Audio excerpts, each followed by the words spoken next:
Registry Matters is an independent production. The opinions and ideas here are that of the hosts and do not reflect the opinions of any other organization. If you have a problem with these thoughts, FYP. 3, 2, 1, 9, 8. That's where you count down. Totally. We can just throw in 8675309 there too if you want to. Well, that was a song from a long time ago. What was that? I know. 80s? Yep. So. Yeah, 8675309. I'm already recording, so this is going into the podcast, just letting you know. So, all right. 3, 2, 1, recording. Recording live from FYP Studios, East and West. Transmitting across the internet, this is episode 169 of Registry Matters. Larry, Saturday, you did exciting stuff today. What's up? Oh, I did. I had what normally would have been a fun meeting in person, but we did it online, political shindig where there were 700 of us on a virtual meeting. Oh my God. Did you guys use Zoom for that? Yeah, it was Zoom because I remember that's what I hit to get linked in, and it was a Zoom link. Okay. It's interesting. I'm a tech person, and there have been already existing platforms to do this. Skype would probably be the most well-known one. And the pandemic starts, and why didn't Skype just own the market? They were already in place and all that. How did something come out of nowhere called Zoom dominate this market and have stock increases over the past year? Like, just crazy numbers, not like GameStop numbers, but actual, because they are providing a product. And I guess, though, what do you think about, complete tangent, what do you think about products that are completely virtual, like Zoom being a stock purchase thing? Well, I mean, obviously they've capitalized and executed in a space that became available for that opportunity. But it's hard in the traditional sense for people who like to measure in valuation. It's very difficult for you to measure the long-term viability of a Zoom because the unknown question is what's going to happen when normal operations, when we're more back to normal. Will people continue to do their meetings, and will Zoom continue to enjoy the popularity that it has now, or is it a CB radio passing fad? Okay, I'm intrigued because you, not being a technical person, you had made mention on this particular issue when we were talking pre-show about how convenient it is for it to be an online thing where you didn't have to drive 5 hours and sit in a hot room. You could go get your little videos from the candy machine or whatever while you're sitting there. It has huge benefits to it to do it virtually. Oh, it did. It was very enjoyable in that aspect. I didn't like the part that I couldn't hobnob with people that like the event that I was participating in today. That was a lot of party regulars and people who you would have the opportunity you wouldn't normally be with to put in a good word or to ask them. It's just the opportunity when you're in a Zoom meeting, you don't have the side chat going that you can have if you're in an in-person meeting where there's 700 delegates. You pair off in a group and you have a conversation, and then you it's just not the same. But yes, there were certainly advantages to being there. It was very convenient. I gotcha. All right. Well, let's see. Before we get going, be sure you like and subscribe on YouTube, and also like and do whatever you got to do on your favorite podcast app, whether that's Pocket Cast or Apple Podcast, I guess it's called, Google Podcast, all those things. Do all of those things to help out people finding the show. Larry, what do we have going on for this evening? It's a jam-packed show, as I recall. Well, we have some questions, one from the free world, and I think one from the inside. We have a letter. We have two letters, actually. One was filled with you peoples. It's just for entertainment. Doesn't really have anything to do with our issue. And we're going to talk about a case out of the Wyoming Supreme Court that deals with PFRs. And we're going to talk about Governor Cuomo. We're going to talk about the fabulous work that NARSOL just did with the filing of an amicus brief in the Supreme Court. So we will never get to all this stuff.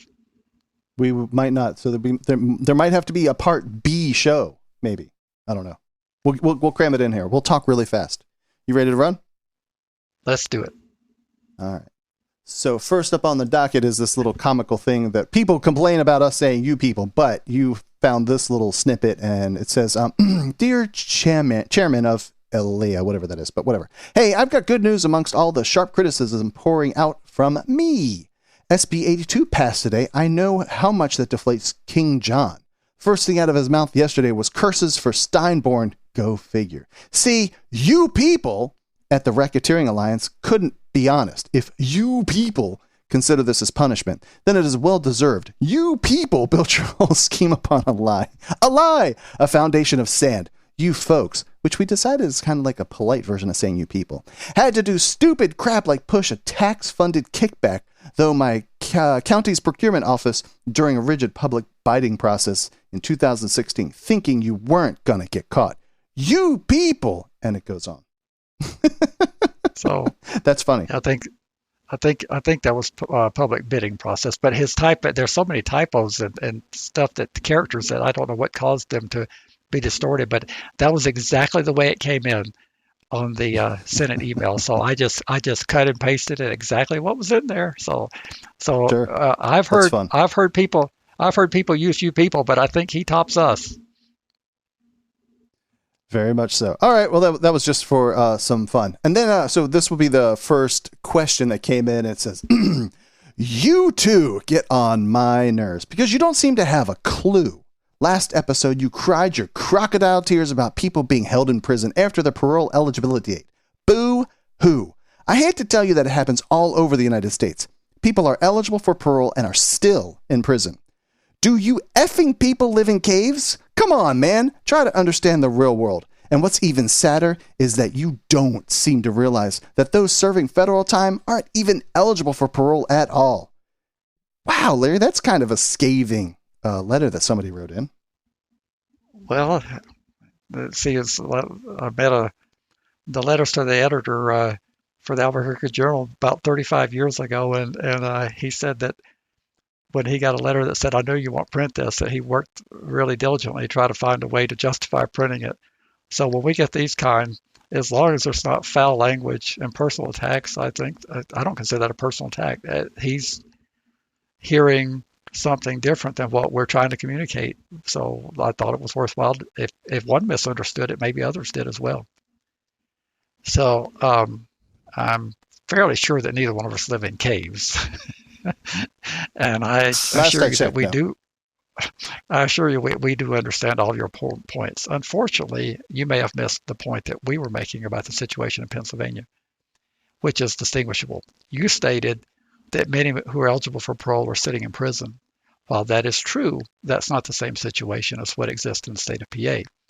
Those have actually been granted parole, not eligible, but they have already been approved and given a certificate of parole.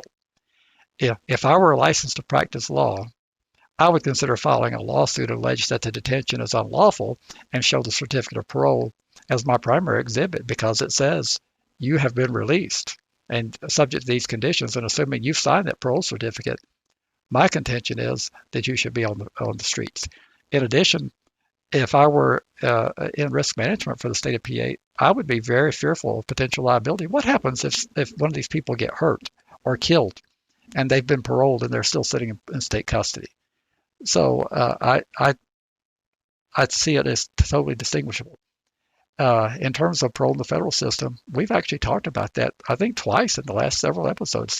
That Sure. has come up, and the parole was abolished in 1984. Now, the people who were sentenced under those old laws, they were able to utilize. I mean, they didn't magically convert to the new law. So people who were eligible for parole, they wrote out those sentences, and it's possible there could still be somebody in the BOP that had a life sentence that might be eligible for parole under the old law, but we don't have that as an offering anymore in the federal system. You serve your time minus your 15%, 52, 54 days a year, whatever it comes out to. That comes off the end of your sentence, and then you exit the prison compound when you've served your time. My state, we have the same system. You get 50% off of some offenses, and you get 15% off serious violent offenses, and you should walk out that gate, but we have a period of supervised release, but we put the name parole on it, and we continue to hold the people if they don't have suitable housing, which is even more heinous than what's happening in Pennsylvania. Because here, You haven't gone through any process to be receiving a meritorious early release as you have in PA, where they've analyzed your risk factors and they've done all this stuff with their elaborate screening. Here in New Mexico, you've done your time and you still don't get to go home. So it's very heinous what we're doing here. And tell me what a remedy for this would be. Is this just that the Bureau of Prisons, which Department of Corrections, whatever institution you want to say, is it just that they could then say, we will release you? Or is it a legal binding thing that keeps them from doing it, or their own internal policy type thing that's doing it? It's a combination. If you're talking about New Mexico, it's a combination of our law. The law says that they shall serve that period of supervision under conditions imposed by the parole board, as identified by the parole board. Well, the parole board puts one of the conditions on there that you have to have suitable housing. And magically, since they have the 1,000-foot policy, not law, but policy, nothing qualifies. So you have people who can't go back home, even though they're technically have completed their sentence in its totality in terms of the prison component of it. That is something where a legal remedy is the only thing, because legislatively we can't seem to gain traction with that. The fear is that you're being soft on PFRs if you try to propose something that actually gets PFRs out after they've done their time. Can you imagine such a novel concept of letting people go after they've served their time? This Teresa is the head person in Pennsylvania. She posted an article in chat that says one person who was recommended for parole by the parole board did die, and that the article is from Reason magazine, and it was February of this year. So it's not like something that happened 6 or 10 years ago. This is right up recently. Person died of COVID while awaiting mercy from the governor and been granted parole, but had not been released yet. Well, I would consider a possible legal action there. It would not be as strong, in my view, if the person got hurt in a prison uprising. But the fact of the matter is they were granted parole and they were still in prison. So you don't know if litigation is going to work until you try it, unless there's precedential case law that forecloses that. And I don't believe there is any precedential case law, because I don't think anybody's had the creativity to litigate that. It's just that can't be the only case of people passing away during that little window between being granted parole and then getting out. Because we've talked about the uprising that you have mentioned in in New Mexico, February 29th, I think it was, or 28th, 20 years ago or whatever. And you could have been paroled on the 27th and you would have gone home. And so that one day actually does matter. It absolutely makes a difference. When someone minimizes you being in prison one day longer, than you have to remind them of 33 dead inmates in the bloodiest prison riot in the United States, and how that one day made all the difference. And I never minimized one day. 18 years ago, we talked about parchment in Mississippi, and I know it wasn't 33 people, but it was 20-ish, 15-ish. So it does happen, for sure. Did that many get killed in parchment? I didn't realize there was that many, but I know that I didn't follow it that closely, but certainly mattered. One day can make all the difference. All right, well then let's move on over to this thing. It says, letter to be read from a Colorado senator. It says, Dear Kyle, it's great to hear from you, and I hope that you and Tammy are hanging in there during such unprecedented times. Thank you for sending such a thorough and thoughtful letter on a topic that typically does not get touched. You gave me a great deal to think about, as you made very valid points against some of the current processes surrounding how sex offenses is handled. I'm sorry you are dealing with the trials and tribulations associated with making mistakes, but it sounds as though you've come out of it on the other end with a healthy mindset and having learned from it, which is the best we can ask for. I agree that this bill might be unpopular among fellow Republicans at the surface. However, your points were compelling, and with the right testimony, I imagine that this might have the potential to gain bipartisan support. Unfortunately, we are only allowed 5 bills per legislative session, and I have already reached my 5-bill limit for this legislative session, but I would be happy to meet with you face-to-face and speak with you in more detail about your sentiments you have shared. I'm willing to consider bringing legislation on this topic to my colleagues' next legislative session so that some of the hardships that you and many like you are enduring might be alleviated. I've put a business card in the envelope, so feel free to reach out, and I would love to set something up. I will keep your letter in my records for future reference. Again, thank you for reaching out, and I look forward to hearing from you soon. Why did you put this in here? Well, I put it in there because clearly this person that wrote the letter, we redacted it for privacy. But the person who wrote the letter has significant standing in the community. If you see the unredacted part, it was not a ditch digger that wrote this, and the person has a relationship with their senator. Okay. And that is clear by the way it's communicated to me. At least there's some relationship of knowledge between the two, and that is a potential door to open, because as we're going to see later in this podcast, how the Republicans usually vote wrong on everything. If he can actually build this relationship and get some bipartisan support, some of the bad things in Colorado could be improved. So I'm going to reach out to this person that sent this to us and find out if he needs any guidance in terms of how to build that relationship. There's a lot of that letter that's form letter. That's what you would say if you have those 5 bill limits. That's political jargon, but there's also a lot of personalization in that letter, and so there was some time went into writing that letter. And so unlike the guy in Wyoming who said, I would really help you if I could, but this person seems sincere. If you look at their committee assignments on the top of the letter, he's not really on any committees that are all that related to what we do, but that doesn't preclude him from bringing legislation and seeking bipartisan support. So he's just not going to go into the closed door session, which I don't mean closed door, but just their little, I realize it's a committee, but a little small group to go discuss and debate the various bills that are coming to the floor to vote. Well, on his particular bill, he will be the one who brings it to that committee. Oh, okay. So I don't think I realized that. Yes. Okay. Well, if he were to sponsor a bill dealing with this, you present your bills to the committee. Now, you may, since you're not expert in all subject matter, you may bring someone in to assist you that has more knowledge, and you ask for approval of the committee chair to hear from an expert, and then the expert can help you along. But he will actually present the bill himself. But he won't vote on it. Of course he'll vote. Well, not in that committee he won't. Oh. But if it gets out of committee, okay, that's what I was asking. Yeah. Okay. Yeah, he wouldn't have a vote in the committee, but if it makes it to the floor, if he gets it out of committee, he'll absolutely vote on it. Yeah, okay, I got that part. I was just like, does all of a sudden someone gets to pinch hit and whatever and go into a committee, and because they presented it, even though it's not part of their, I want to say caucus, I don't know if that's even the right term, but a committee, and I was wondering if maybe that then gives them some sort of special vote because they brought it into something that they're not a part of. Okay. Nope, they sit at the committee witness table just like any other person, and when the vote's taken, they're not.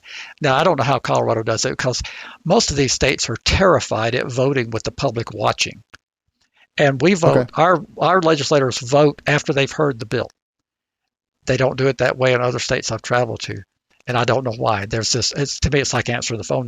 People are terrorized when the phone rings, but here they hear the testimony of the public.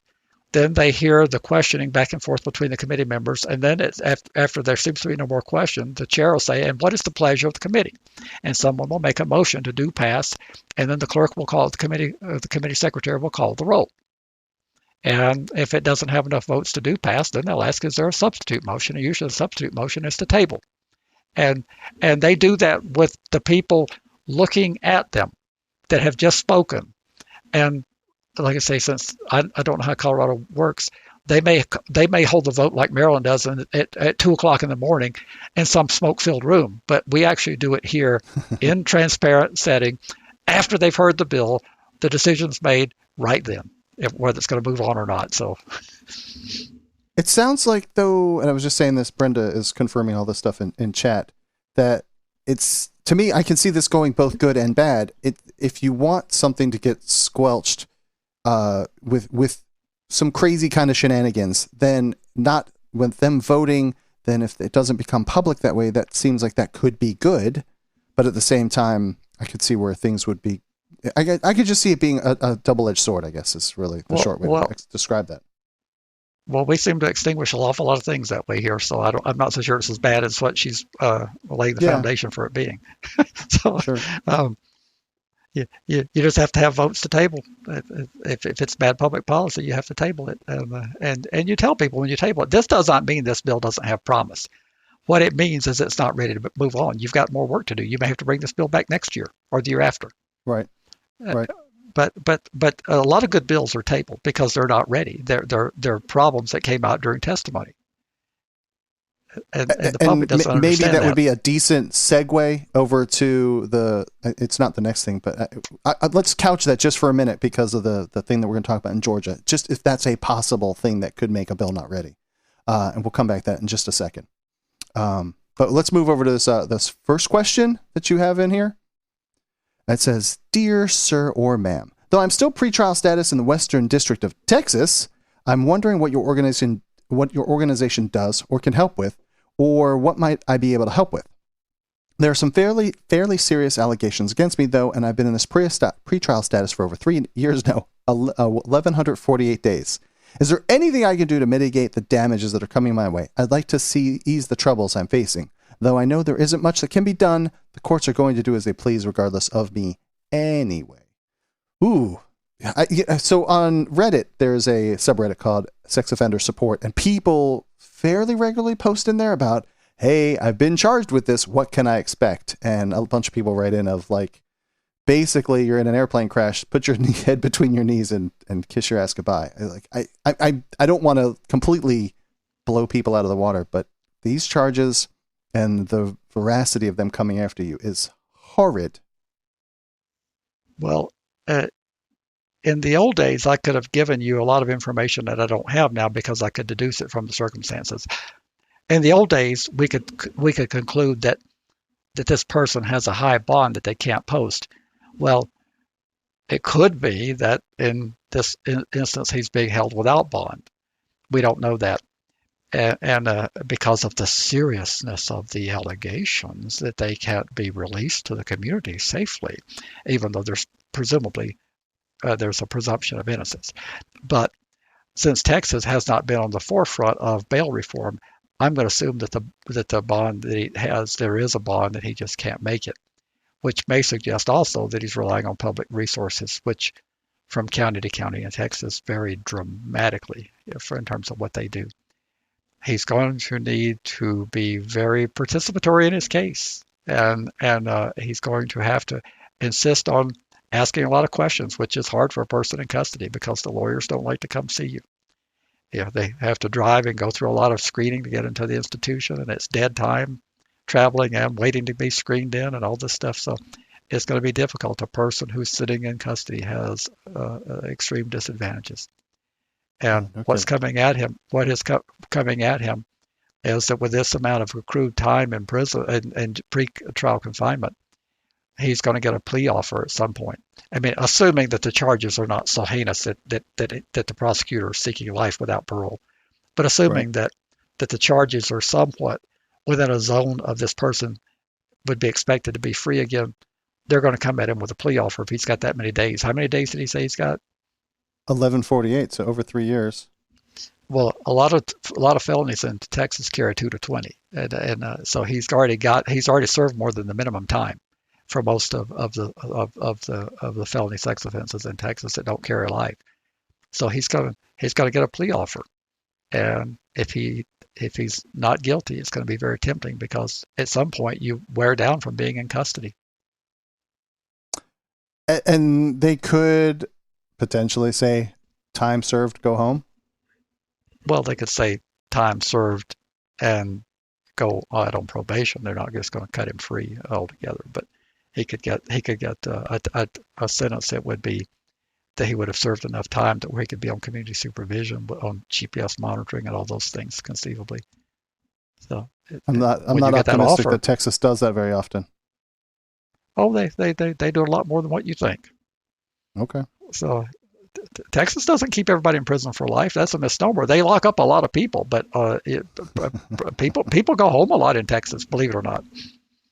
Okay. The person who wrote to us about the federal system pointed that out. I mean, that even conservative Texas, and of course he omitted the part about that they've been sued so many times for overcrowded prisons. But even conservative Texas, they don't keep people in prison for life. They just lock up everybody for everything. Gotcha. All right. What I wanted to circle back around to is that some language specific. I want to have a conversation with you about a specific word, and this is something happened in Georgia in one of the bills. And says, so I have a question about the wording in a bill coming from Georgia regarding the specific usage of terms in a bill. In this case, House Bill 194 has the language of shall. Just wanted to get Larry's thoughts about how even a 3 versus 5 letter word can change how a bill impacts the outcome. And what is being requested of people in Georgia is to contact your senator and get them to change the word from shall to may. And the context here is that we want the judge is going to be shall impose some kind of sentence versus may impose some kind of sentence. And I wanted to get the skinny from you on how important that would be in a bill. Oh, well, in this particular bill, it would be crucially important, because what you're talking about here is what would be removal of all judicial discretion when you've got those shalls in there. And Restore Georgia is recommending may, which is the correct language. Actually, the bill should be canned. It's trying to get past the ruling of the GPS monitoring that was a favorable decision a few years back, and the name's escaping me. Park. Yeah, Park. They're trying to undo Park. But this word would make all the difference.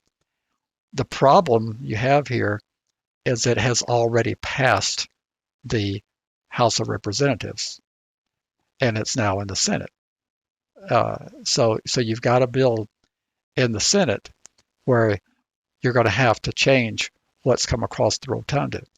And that happens on a regular basis, but they start with a presumption on something like this that the House got it right. So there's going to be a reticence to change it. So you're going to have some compelling arguments.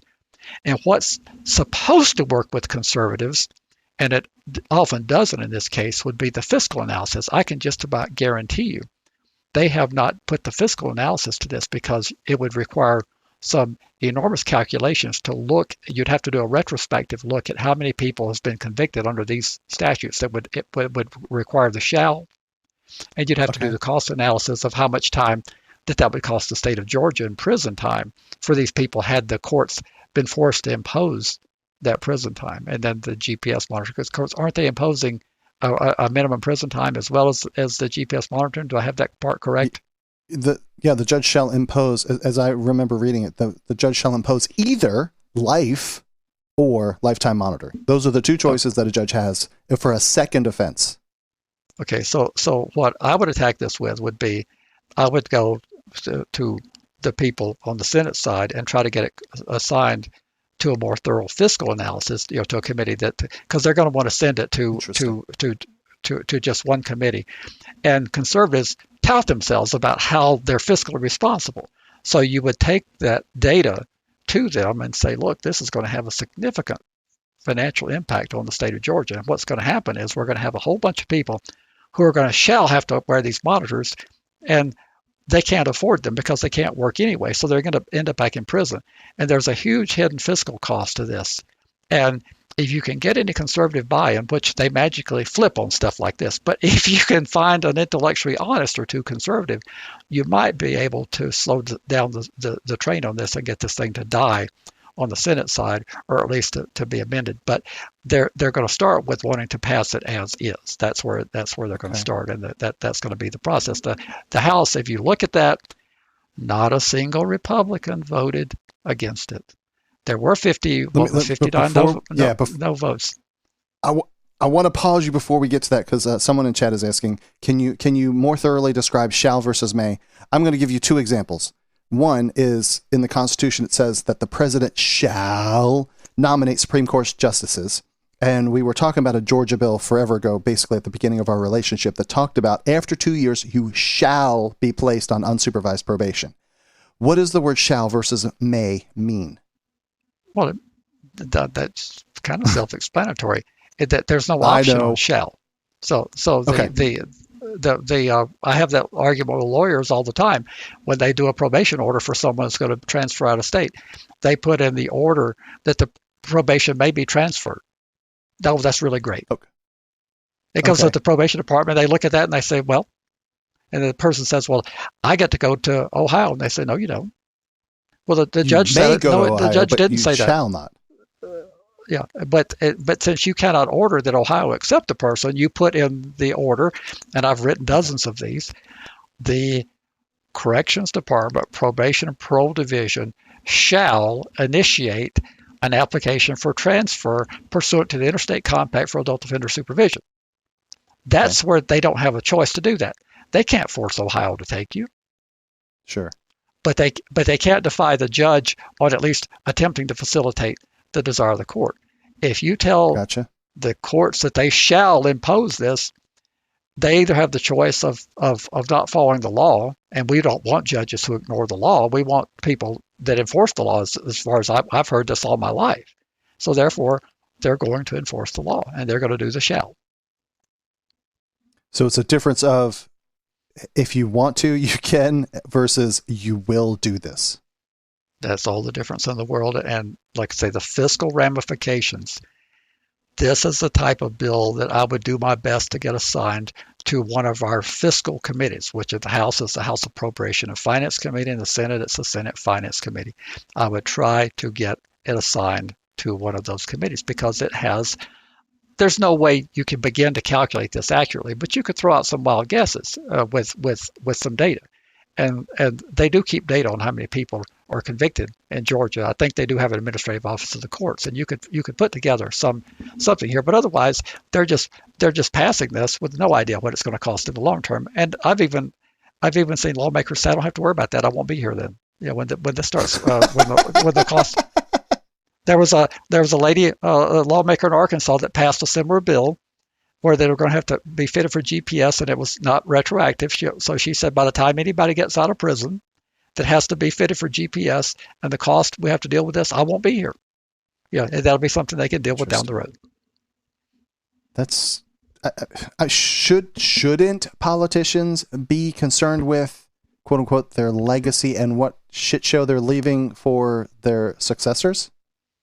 Well, of course they should, but that's not saying shouldn't the population be concerned about this? They're not. If you were to go out and ask the average person on the street, do they think that sex offenders should spend longer time in prison and should be GPS monitored? 99.8725% would say yes. Of course. So all right, and then let's talk about the vote tally. Yeah, I was going to make the point about the vote tally. Now, I am not being partisan here. We are simply reporting what happened. And with information goes power. This legislation passed with no Republican opposition in the House of Representatives in Georgia. There were 59 brave Democrats who voted no. You can draw your own conclusions. But they have now stuck their neck up to be vilified in the next election cycle for not wanting to monitor people who do ugly things. So will you say that there's no brave politicians? I've got a list here that we've put up on the screen of 59 people who were brave members of the Democrat Party of the state of Georgia. Let me try and soften this blow, I guess. It is not that you give a poop about left or right. It is that one party continues to vote against criminal justice reform issues in general. And here is the documentation behind that, showing that 59 Democrats voted for something criminal justice, specifically PFR related. And there were 11 Democrats that voted against it as well. But there was not a single Republican that voted to drop this bill. That is correct. And if that's partisan, then we need to go out of business. You cannot adjust your plans going forward if you don't take a look at what's happening. We put the vote total up from New Mexico on that hijacked bill just that last episode or a couple episodes back. And we're doing this to help you understand if you are for the reforms you say you are for, you might need to rethink some of your vote choices because the people that you are voting for are not in favor of what you say you want to have happen. Gotcha. You put in here to cover the NARSOL amicus brief, and I think I just need to let you take it from there because I know it's a friend of mine, so to speak, and please drive the bus on what we're going to do with this. Not going to spend a lot of time on it because we've got so much out there on it. Go to the NARSOL website and read the brief, and you can read the synopsis of the brief. And so what we found so troubling is that the burden shifting has become so common in American law that it's just mind-boggling. And people think, well, it only has to do with our offenses. No, that's not true. It doesn't only have to do with our type of offenses. In the state of Florida, drug possession is a strict liability offense. But what we briefed in this request, there's a petition with the Supreme Court asking them to take a look at this long-running case, and very few organizations spend resources asking the court to consider a case for granting certiorari. We did that because we feel so strongly that this is an injustice not only to Stephen May, but to hundreds and possibly thousands in Arizona that have been convicted because they can't bear the burden that's on them. In this case, he touched children, and I think he worked in a pool as a lifeguard or something. He worked in a recreation center, but he touched children. And the touching was in public where adults and everybody was supposedly seeing it. But under the Arizona statute as it existed at that time, the presumption was that the touching was for a sexually motivated purpose, and the prosecution did not have to prove that mens rea, that state of mind, that there was a criminal intent for the touching. You were allowed to prove with what's called an affirmative defense, to establish an affirmative defense that your touching wasn't sexually motivated. And they've since made the statute even worse. They actually repealed the affirmative defense, so now it's basically a strict liability offense. If you touch, you're screwed in Arizona. And they're not as unique as they think they are. There are people who think it doesn't happen in other states. It does happen in other states. The consequences in Arizona are horrendous. He's got a 75-year prison sentence. So it's essentially a death sentence. Not 7.5 years, 75. And he's probably in his 40s as it is. Yes, and they stacked they had multiple victims, and for some reason the attorney didn't seek that they be severed, or if he did seek it, it wasn't granted. But our big issue is he didn't challenge the constitutionality of the statute. Yeah, so is that ineffective assistance of counsel? And he didn't challenge the constitutionality of the statute because he said he thought it was a bad statute. In his testimony in habeas court, he said that he thought it was a bad statute, but he couldn't find that anybody had successfully challenged it. And that's the craziest thing I've ever heard of. If you find someone has bad case law, there was no case law at the time he said that I was able to discern, and he should have raised the issue of constitutionality, but he didn't. So now they're arguing that it's waived.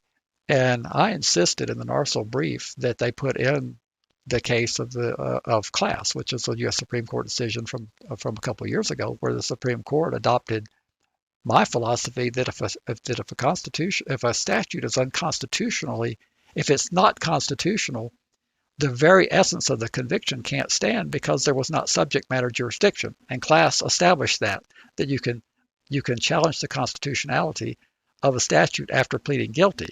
And I argued for years with attorneys telling me that you can't plead guilty and challenge the constitution of a statute. And I said, oh, yes, you can. Because if a statute is facially unconstitutional, the very essence of you being detained is not valid. There was no subject matter jurisdiction, which you cannot voluntarily relinquish subject matter jurisdiction when it's not there. So in a federal case out of D.C., I believe it was, the U.S. Supreme Court said that you actually can plead guilty and you can challenge the constitutionality. And so with our brief writer, I had to have that discussion. But I said, of course, even though it's a federal case, it's the same Constitution. If you can be found guilty by a plea and the constitutional challenge is not foreclosed, then it stands to reason that if you get convicted by a jury and your lawyer doesn't raise it, if the statute is unconstitutional, you'd be able to do the same thing. So we put that in there, and I feel good about that being in there. I can't tell you it's going to work. I mean, they've got to get 4 justices to agree that they want to hear this case, but it was that important. And I would just like to put a quote that's in a news release that's going to go out that came from NARSOL's executive director, because it's so powerful. It's a quote, "It is nearly impossible to imagine anything more un-American than to be charged with a crime as serious as child molestation and it be assumed that you touched someone for a sexual reason," said Brenda Jones, NARSOL's executive director. Continuing, "We're hoping the court will recognize what's at stake in this case. The presumption of innocence is under attack, and not just for people facing sex charges. This burden-shifting phenomenon is sweeping into other criminal offenses as well. Every American should be alarmed and concerned," Jones concluded. That's powerful. Definitely it is.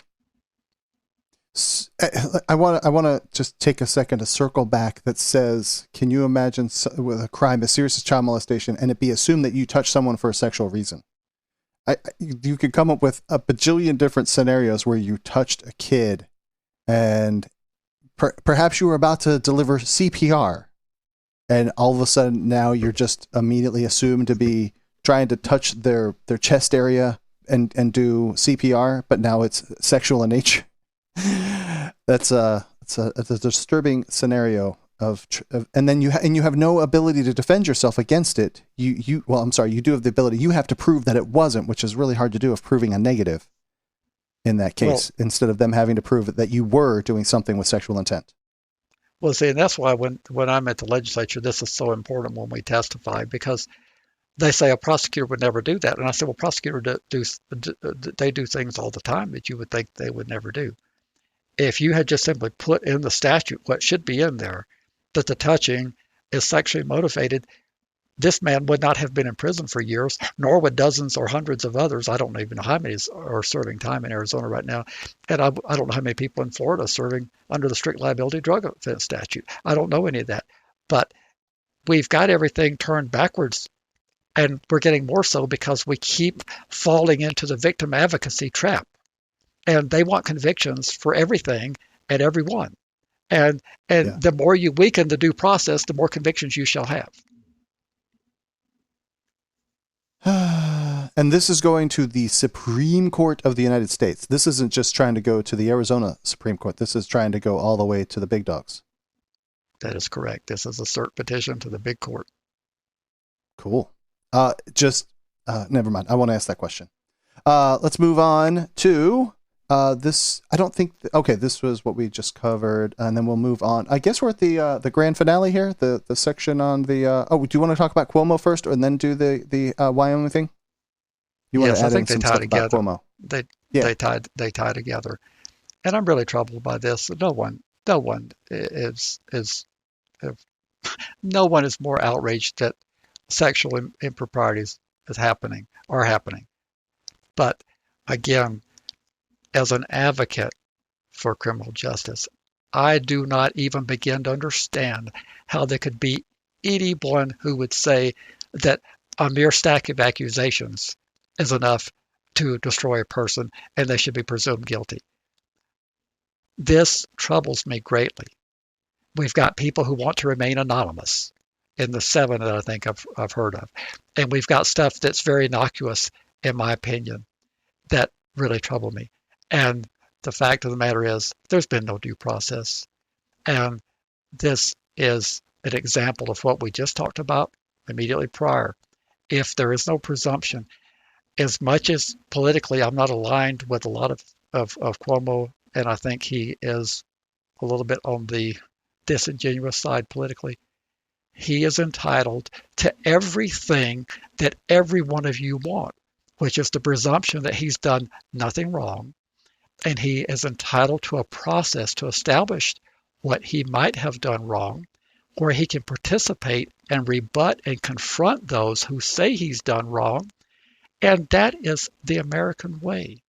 He's entitled to it no less than Derek Chauvin is in Minnesota and Minneapolis.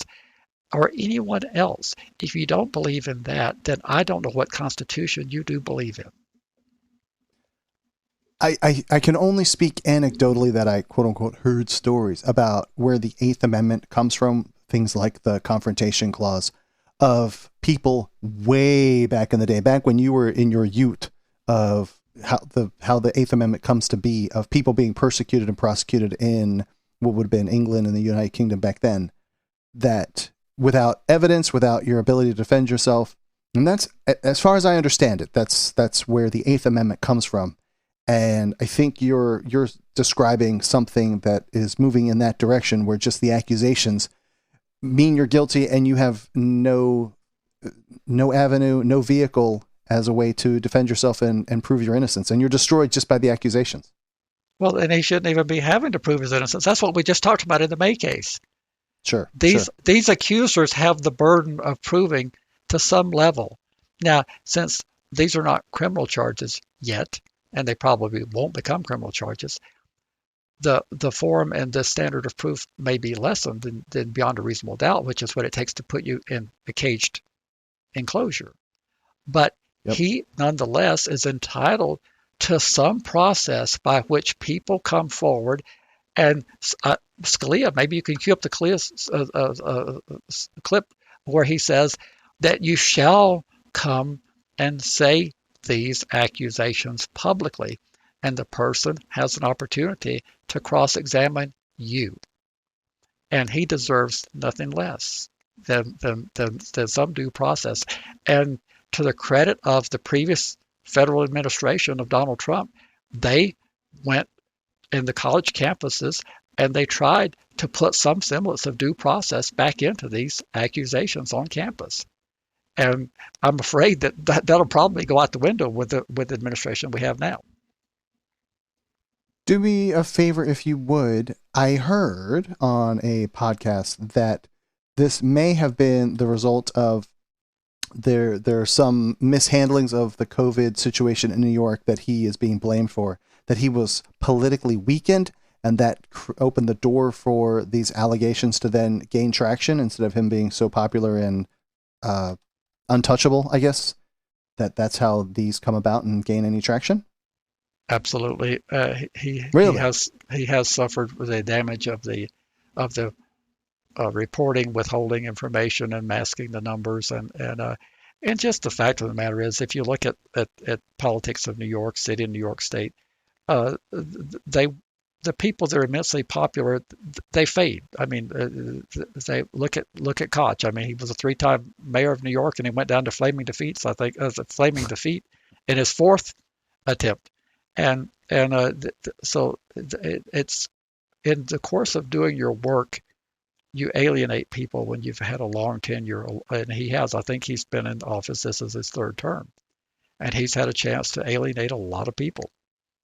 Because you do that, and people that work for you. I was having a discussion earlier today with a friend. You can have people working for you that unbeknownst to you, they are politically your enemy, but they enjoy having access to the governor, and they love working for the governor. And when you look at the application and you look at it just on merit alone, and you don't do enough diligence to figure out what that person's politics are, you may end up hiring someone who actually is out to get you. And if you have an ego, like most politicians tend to have, there's a certain amount of ego to thinking that you can be elected a governor or president. If you have that ego, sometimes you're oblivious to the reality that someone's out to get you, and you don't think they'll do it to you. And so he could have hired people who were politically not aligned with him, and they're out to get him for political reasons. Yeah, I can't say, but that's what an investigation. That's why he should have an investigation, and it should be a fair investigation. And sure. And if our folks don't agree with that, then I don't know where they're coming from. Okay. Registry Matters is an independent production. The opinions and ideas here are that of the hosts and do not reflect the opinions of any other organization. If you have a problem with these thoughts, FYP. Well, then let's move over to the main event: Harrison versus Wyoming. And you people put this case of Jeffrey Harrison versus the state of Wyoming in for today. What is this case all about? What does it have to do with anyone, particularly PFRs? everyone knows there are no people in Wyoming. There's only probably like Buffalo or something. Well, actually, there are a few people. The estimated population is 578,000 and growing. We do have one in chat from there too. So there was one. And this case is from Sweetwater County, which is the fourth largest county in Wyoming, and their population is around 42,000. So I'd say that there are some people in Wyoming, yes. 10%, not quite 10% of the population lives in that county. And appreciate the demographic statistics. Can we focus on the case for a minute? Well, we sure can. So this case is a challenge by a guy named Jeffrey Earl Harrison. And he began registering when he learned he was obligated to do so by a change of the statute, which occurred about 13 years after his conviction. And the change in the law required that he register for 25 years. And his theory is that the 25 years have passed since his conviction. So he petitioned the court pursuant to the removal process to be relieved of the duty to register. And surprisingly, the trial court granted the petition, and then the Wyoming Division of Central Investigation, DCI, they intervened and they moved for relief from the judgment, and the district court then reversed itself and held that Mr. Harrison was actually required to register, and so Mr. Harrison is the one who took the case up on appeal. Even in the way that is worded, I'm confused. You said he didn't have to register when he was convicted. Why did that change? It's the way that that's described is that he was eligible to petition for relief from the duty to register. Oh. So since he didn't register for all of those years, since he didn't register for 25 years, he was not allowed to get off. Okay. So, but you said he didn't have to register when he was convicted. Why did that change? Well, Wyoming they were in the early batch of states that adopted the federal guidelines under the Adam Walsh Act. So he was convicted of fourth-degree sexual assault in 94 under an old Wyoming statute that's now been appealed, and it was 6-2-305. And it's now been codified as third-degree sexual assault. And he was not required to register under the Wyoming Sex Offender Registration Act at the time of the conviction because the victim was older than 16. But in 2007, the legislature amended the Sex Offender Registration Act to require a person convicted of third-degree sexual assault to register regardless of the age of the victim.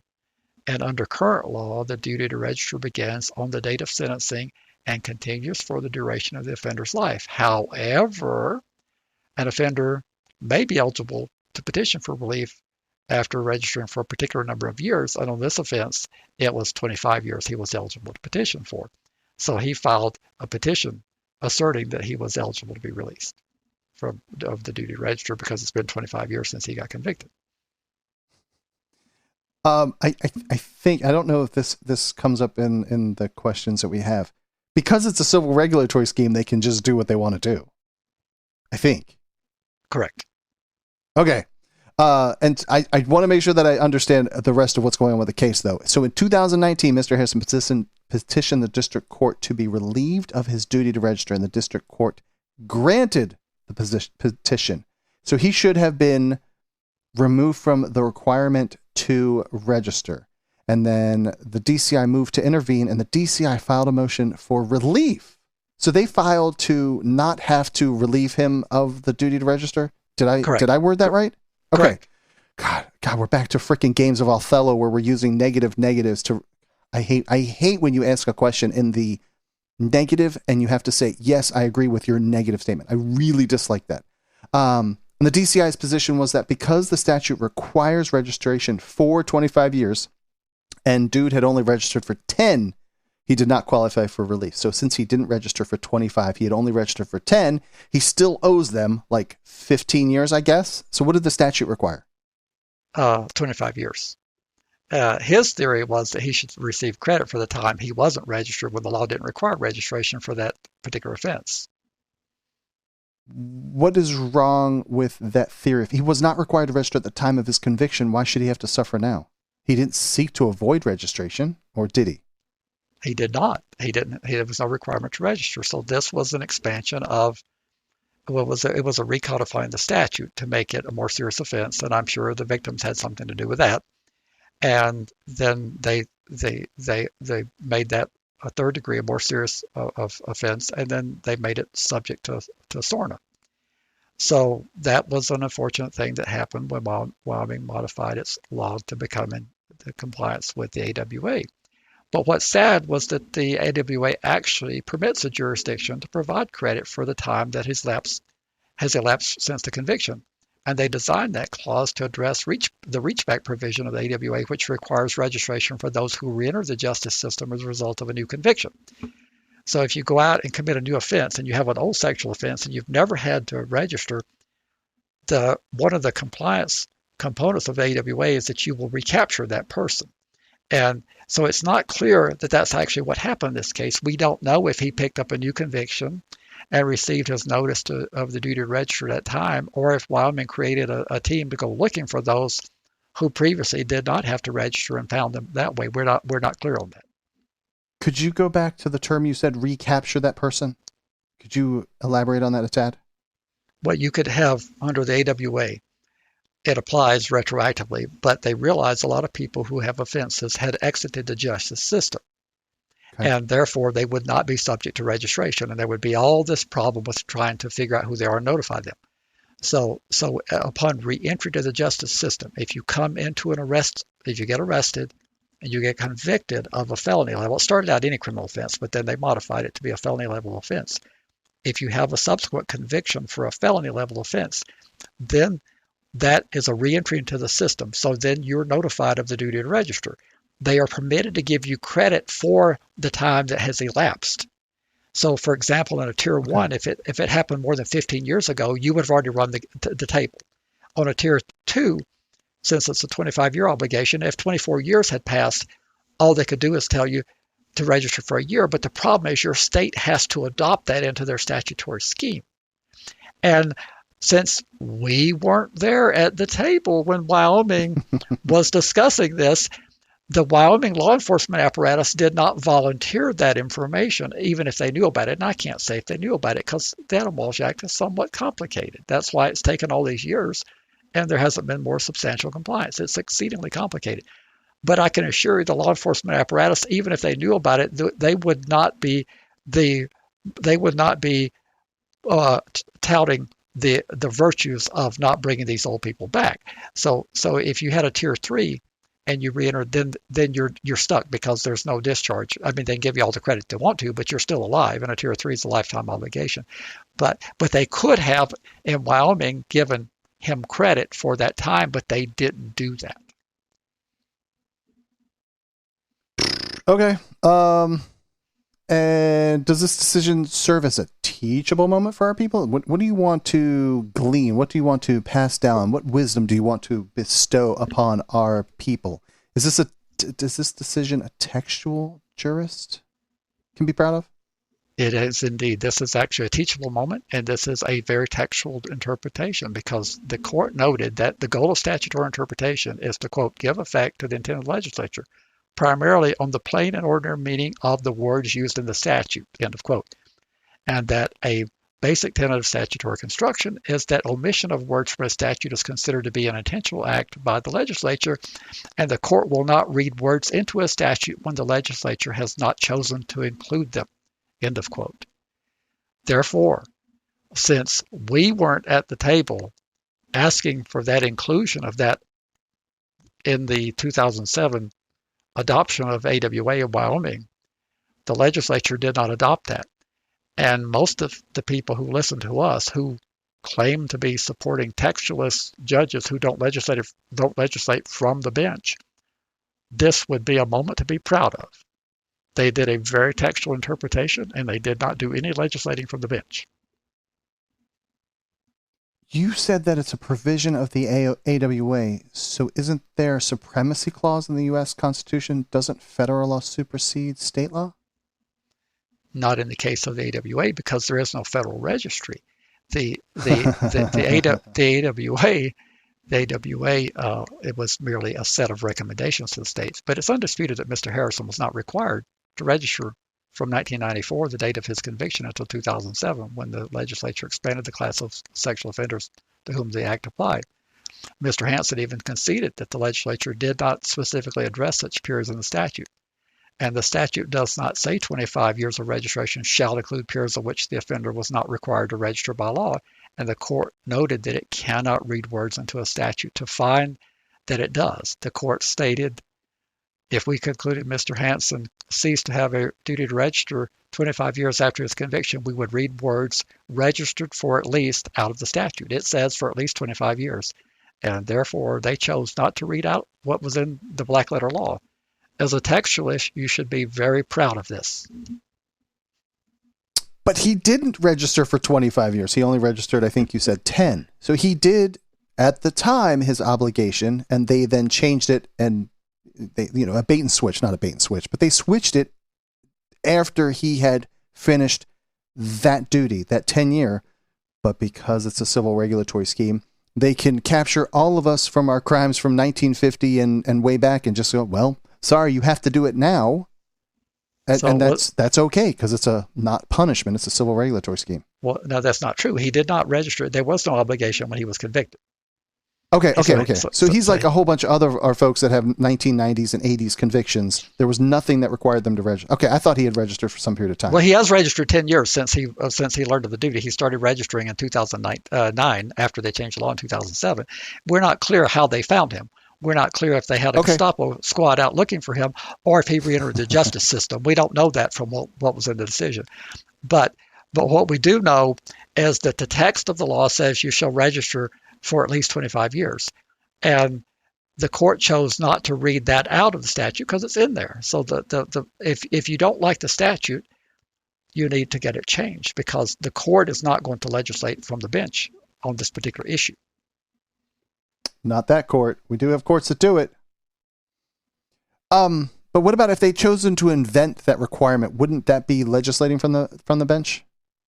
It actually would, and that's what I'm saying. That since I think our audience leads more conservative, they should be really, really pleased about this decision, because this falls in alignment with what they say they're for. But you stated, I know I've heard you say it a whole bunch of times, that it's important that the constitutional challenges be brought using the correct vehicle. We, like, again, back to the beginning of our relationship was figuring out the right vehicle in Georgia. And God, I can't remember. Mandamus, I think that's the word that I'm remembering. Yeah, that's the word. Okay. Is that the whole thing? Is just a mandamus? Is there something else that goes there? A writ of mandamus. No, that's what it was. A writ of mandamus. And I can hear it ringing in my ears that you always say the preferred vehicle is petition for declaratory judgment. Is that what happened here? And why are you so fixated on the vehicle? And I'm thinking cars and motorcycles, planes, trains, and automobiles. So yes, the declaratory judgment. And no, he didn't file a declaratory judgment action, and he did not use the correct vehicle, in my opinion. This case reminds me of a case from Michigan where the person filed a removal petition, and their offense wasn't eligible to be granted that relief. They were excluded by law. Mr. Harrison argued in his removal petition that the duty to register for 25 years has applied to him, and he invoked the ex post facto clause. But the only problem is that when you file a petition for removal, that's a process that assumes that you're eligible for removal. So you're checking off boxes in that proceeding to see that you've done the things that you need to do. When you file a declaratory judgment, and we have a person from New York who really struggles with this, when you file a petition for declaratory judgment, you get to open up all the arguments you want to make against the constitutionality of the statute if the statute applies to you and all the things that you can't do. He was restricted in what he did to arguing that he met the criteria for removal. That was not the right vehicle, in my opinion, but the lawyer didn't ask me because he didn't know about me. I just had a question in my head, and maybe it'll come back. You're still confused, aren't you? No, I am, but I had another question, but I am definitely still confused. The ex post facto. That part bothers me because ex post facto would apply to it being something of a criminal charge, not a civil regulatory scheme. Repeat that. I'm confused now. Good. That makes us both the same. If if it were punishment, disabilities and restraints, blah, blah, blah, then it would be punishment, and then that would apply to ex post facto. But because it's still regulatory, they can just keep making this stuff worse and worser and worser and worserist because it's not criminal. It's not punishment. This is just part of the civil regulatory scheme, like a driver's license. Yeah, but see, he didn't get to make that argument in a petition for removal because the scope of that process, when we've done these discussions about an extradition hearing versus a retaking hearing, the scope is limited. The same thing, when you file a petition for removal, that's not a constitutional vehicle to make a challenge. That was to see if you met the boxes that could be checked off for removal. And he tried to intertwine a constitutional challenge in here, but again, if he were riding the right vehicle, he would have been able possibly to have been more successful in that. Why couldn't the appellate court review? Why couldn't the appellate review sort those issues out? Because appellate courts do not find facts. It's the job of the trial court, and there was no evidentiary record developed below because the petition for removal process does not lend itself to development of such record. They're developing the record to deal with, do you meet the criteria for removal? So the court noted that it had held, and I'm talking about the court, the Supreme Court, the Court of Wyoming, the Wyoming Supreme Court noted that it had held that the Wyoming SORA is not ex post facto punishment, and Mr. Harrison does not even challenge that holding with distinguishing facts or cogent legal arguments. And that's what I've been trying to teach for nearly 3 years now. When Mr. Harrison filed using the wrong legal process, he limited the scope of the legal examination to whether he was eligible for removal. There was no evidence in the record that would prove the punitive nature of Wyoming's registry. And that's the problem, folks. You've got to do things using the correct legal process that opens the door to the arguments you're wanting to make. And I know over and over and over, and I've used this in conversations that I've had with people, it's that when the legislature gets that bill signed and then the governor signs it, it is presumed to be constitutional until said otherwise. And what did the court say here? They indeed said the same thing, and I'll quote, they said, "We presume statutes are constitutional, and we resolve any doubt in favor of constitutionality. The ex post facto prohibition only applies to laws that impose penalties. We held in camera that the purpose of SORA is to not punish, but to facilitate law enforcement and protection of children, and therefore it does not implicate the ex post facto clause." And there again, if you had filed a petition for declaratory judgment, you could have raised in that petition the issues about how that the registry has evolved, and you could have put on testimony of experts if you had the funding. You could have made those arguments below, and you could have the court reviewing those facts, but you cannot have the appellate court find those facts because that's not what they do.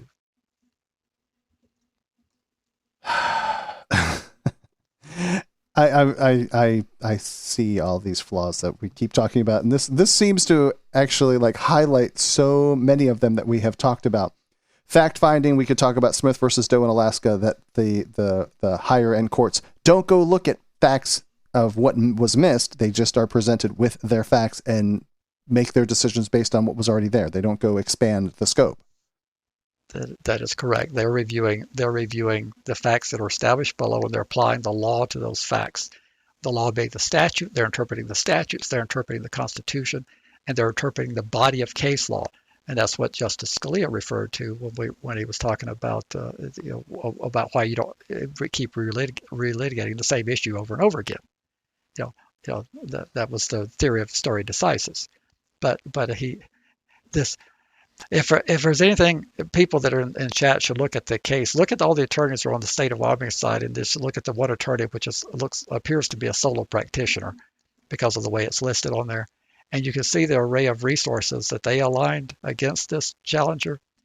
And when we say that we want to reduce funding for the law enforcement apparatus, here's yet another example of how they could put that list of attorneys against Mr. Harrison. The reason why they could do that is because you generous folks in Wyoming give the AG's office and the law enforcement apparatus all the money that they want. And you're referring to at the top of the decision, I believe, that it's representing appellate is one attorney, and then representing appellee there's, I don't know, 3 or 4 or 5 listed. Yep, Is that what you're referring to? That's what I'm telling you. Look at the disproportionate. Nathan Jepson, law office of Nathan Jepson. So it tells me that he's probably not in a firm. He's probably a solo practitioner, Right. unless he has a vast amount of attorneys, and it happens to be named after him. But representing the state would be. Look at the list. It goes on and on and First on. of all, it's the Attorney General, Deputy Attorney General, the Senior Assistant Attorney General, and then an Assistant Attorney General. Okay. So as I keep pointing this out, and the reason why I keep hammering it is because no one has ever seriously said defund the police. What we say is that it's time to reallocate some of the funding. If the Wyoming AG's office had lesser funding, they might not have been able to have expended the energy on fighting this case. I'm dubious about that, Larry, that they would then go they would still bring this particular case and they would go find something else to ignore. This is just I'm skeptical that's actually what would happen. I said might. I mean, eventually, if you curtail resources enough, their choices are forced at some point. Sure. Because this person didn't show up on their radar by committing another crime, and I know you said that we don't know what he did, but can we assume he didn't commit a crime? You would think it would have been mentioned in the lead up to this. Okay. So fair, I think fair. I think it's more likely that he went down and checked in himself, or he was reported and snitched out after the law changed. Someone knew that he had the conviction. I think that's probably more likely what happened. Someone was doing a good public service when the law changed it. And he may have, we've got people that are just determined to register. I mean, we had a case in Alabama where the guy went in multiple times. We had that in North Carolina. I mean, there's some people who are just, what I'm thinking of. Who just determined to register. Even when they tell them, nope, we don't want you to register, they go back again and again and again. Yeah, I'm thinking of the guy in North Carolina who was told no once and then no a second time, and then maybe that position changed and somebody started looking back through, hey, we had contact with this person, they should be registered, and things go south from there. Yep. So. Oh, God. Okay. And then are we done with this? Have you exhausted all of your conversations about this? I think we have done it, and we've covered the entire agenda for tonight. We did, and we are pretty much right at the stoppage point. I did not check to see if there are any new patrons, but I don't remember seeing any emails. But it would be a good time to remind people that you should become patrons. You can sign up and listen to the live stream and converse with all the people in chat that we have, and there's a very healthy conversation going on over there. Why do you think people should become patrons, Larry? I can't think of any reason. Oh, because it lines your pockets and makes you all fat, dumb, and happy? Well, it does. It does provide some motivational factor to come in here on Saturday and prepare for hopefully an intelligent conversation. It shows support for the show that you guys appreciate the content and trying to move the needle and disperse this information out to all of you fine people. And certainly do appreciate the patrons. But there are some perks here and there, and listening to the live stream is one of those such perks. Otherwise, if you would like to check out all the show notes and links to all the places that you can find the podcast, you can get that over at registrymatters.co. And then you can leave voicemail, which is Larry's favorite thing, 747-227-4477. You can send in email over at registrymatterscast@gmail.com or crackpot@registrymatters.co. That one doesn't work. We just use it for fun. And then, of course, I was just talking about it. Patreon.com/registrymatters to show your support, even for as little as $1 a month. It would be phenomenal. You can follow us over on Twitter. You can check up on us on the YouTube page if you want to watch me on the crazy video, and I make funny pictures of Larry every week. Anything you want before we go? I think we've covered it, and I'm enjoying all this Discord chat. There's hundreds of comments in here tonight. There are definitely hundreds of comments. There's a very lively chat. And just as a final note, yes, you can find us on Twitter also. I did make a Facebook page too, but I don't really promote that too much. And all of that stuff is Registry Matters, all of those places. Larry, I always appreciate it so very much, and I hope you have an amazing rest of the weekend. And with that, I bid you adieu. Good night, Andy, and thanks for having me. Of course. And I'll see if I can't replace you, but otherwise I'll see you next week. You've been listening to FYP.